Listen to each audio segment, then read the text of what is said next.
Okay, welcome back to another episode of Third and 23. I'm your host, Alex, here to talk week one of the college football season and my picks and predictions. If you tuned in last week, I had a one game video for week zero, Georgia Tech, Florida State.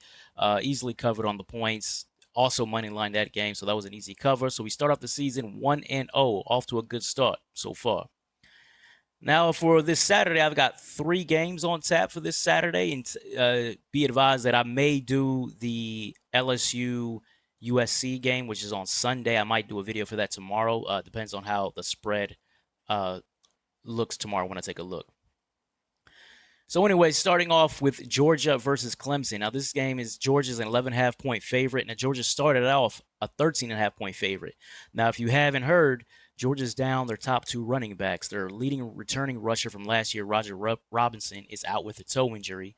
And then, who I believe is the best running back in the SEC, Trevor Etienne, who transferred over from Florida, it's questionable on whether or not he's going to play this game because he got a DUI this offseason, and there's a rumor out there that he may be suspended for this game.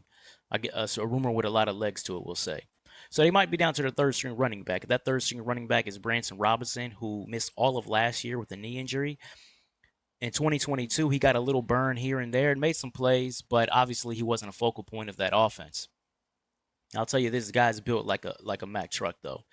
So when you look at this game, I think this is a line of scrimmage game. I think Georgia's offensive line is going to absolutely dominate the Clemson defensive front. And I think the Georgia defensive front is going to absolutely maul the Clemson offensive line.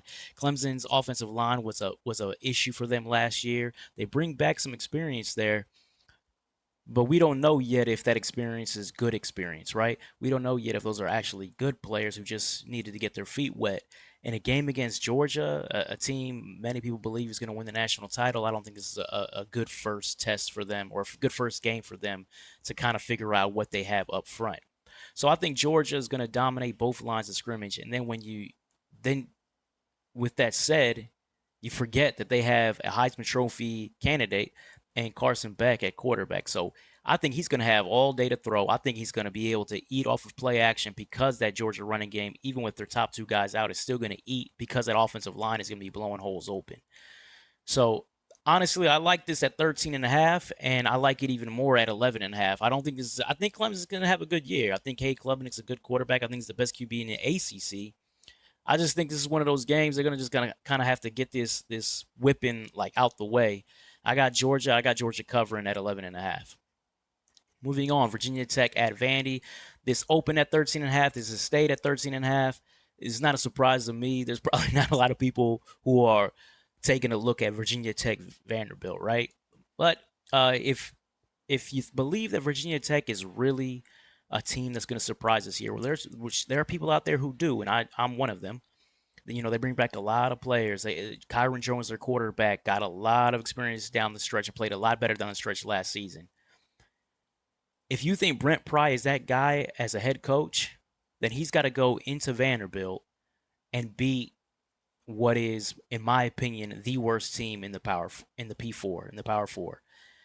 Clark Lee is probably the head coach for Vanderbilt. Is probably not going to survive the season, and if he survives the season, he's probably getting canned right after the season, right?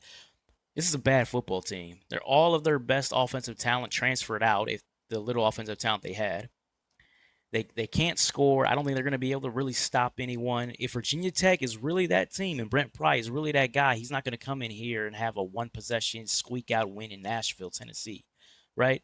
He's going to go in there and dominate a really really bad team. And I'm gonna believe in him. I'm gonna believe in him in this game because I'm a believer in Virginia Tech this season. I think they have a really good team. So I'm taking Virginia Tech to cover that 13 and a half. I think Virginia Tech can win this game by way more than two touchdowns. Finally, Penn State at West Virginia. This spread is 7.5. And I'm going to tell you something. This spread opened at 10.5. Man, I love this game at 10.5 with West Virginia and Morgantown with what's going to be a really good running game led by C.J. Donaldson. And they got some other good backs there, too. Garrett Green, the quarterback's got a lot of mobility, so he's going to add to that rushing. So I think Penn State's going to have is going to have a difficult time actually stopping this underrated West Virginia running game. Man, this spread's dropped down to 7.5. Man, I loved it at 10.5. I like it at 7.5 because what you're saying is this Penn State offense to cover this Penn State offense to counteract a great West Virginia running game. These guys are going to have to put up points. These guys are going to have to make plays. And I've said all last season, I've said all off season, these offensive players, Drew Allar, Nick Singleton, Katron Allen, these guys are overrated in my opinion. Unless they crush it this offseason, and we can't see fall practices and all of that. Unless they crush it this offseason, these guys are overrated in my opinion. So I think this is a game where West Virginia could very easily win this game. I think the headline you're going to see if Penn State wins is going to be one of those Penn State escapes. So I love that at 10.5, two-possession lead to start the game in Morgantown against an overrated offense. I love that. I still like the 7.5, so I'm going to take West Virginia plus 7.5. I think this is going to be a one-possession game. Hopefully that one possession isn't 8, right? And I'm taking West Virginia to win, or not to win, but to cover, Penn State to not cover in Morgantown.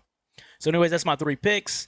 Like I said, stay tuned. I might have something for LSU USC tomorrow, depending on what the line is looking like when I get up tomorrow morning. And if you like the content, please like, follow, subscribe, as you're going to see my YouTube handle here in a few seconds. Take care.